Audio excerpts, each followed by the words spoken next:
अपठित गद्यांश। Hello मेरे प्यारे दोस्तों, क्या आप जानते हैं अपठित गद्यांश क्या होते हैं?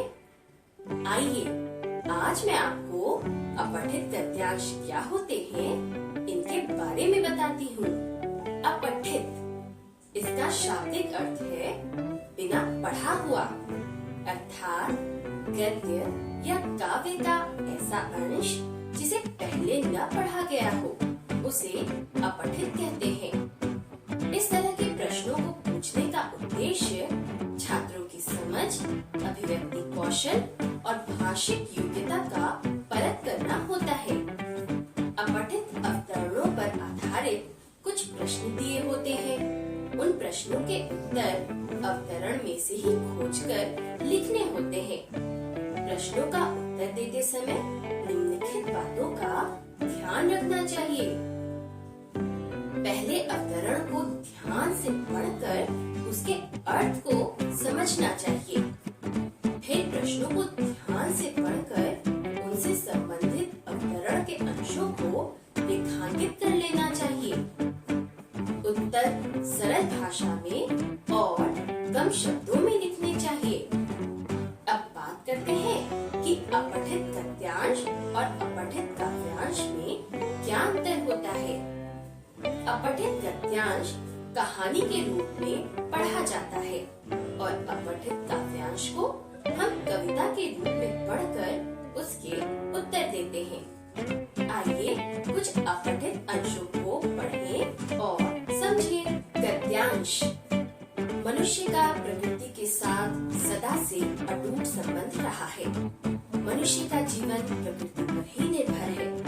प्रकृति में पहाड़, पेड़, नदियाँ, वन और वन्य प्राणी सभी सम्मिलित हैं। जब तक इनमें आपसी संतुलन बना रहा, तब तक पर्यावरण में प्रदूषण का खतरा उत्पन्न नहीं हुआ। अंधाधुंध बढ़ती जनसंख्या के लिए अधिक भूमि तथा अन्य वस्तुओं की आवश्यकताओं को पूरा करने के लिए वृक्षों का कटना शुरू हो गया। इससे पहाड़ों की हरियाली गायब होती चली गई। इसीलिए पहाड़ों पर पहले जैसी ठंडक नहीं रही। अब इन प्रश्नों के उत्तर लिखिए। मनुष्य का जीवन किस पर निर्भर है? प्रकृति में कौन कौन सम्मिलित है? कब तक पर्यावरण में प्रदूषण का खतरा उत्पन्न नहीं हुआ? पहाड़ों की हरियाली क्यों गायब होती चली गई? इन प्रश्नों के उत्तर मनुष्य का जीवन प्रकृति पर निर्भर है। प्रकृति में पहाड़, पेड़, नदियाँ, वन और वन्य प्राणी सभी सम्मिलित हैं। जब तक प्रकृति में आपसी संतुलन बना रहा, तब तक पर्यावरण में प्रदूषण का खतरा उत्पन्न नहीं हुआ।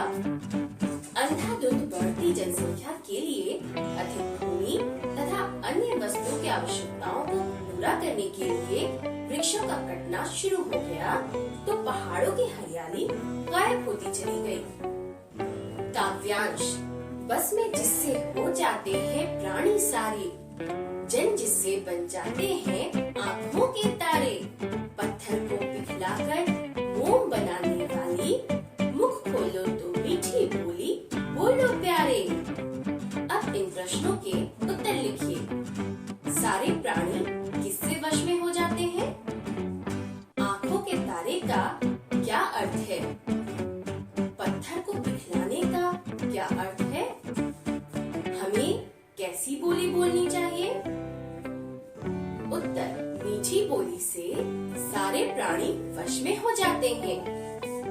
आँखों के तारे का अर्थ अत्यंत प्रिय होना है। पत्थर को पिघलाने का अर्थ कठोर हृदय को कोमल बनाना है। हमें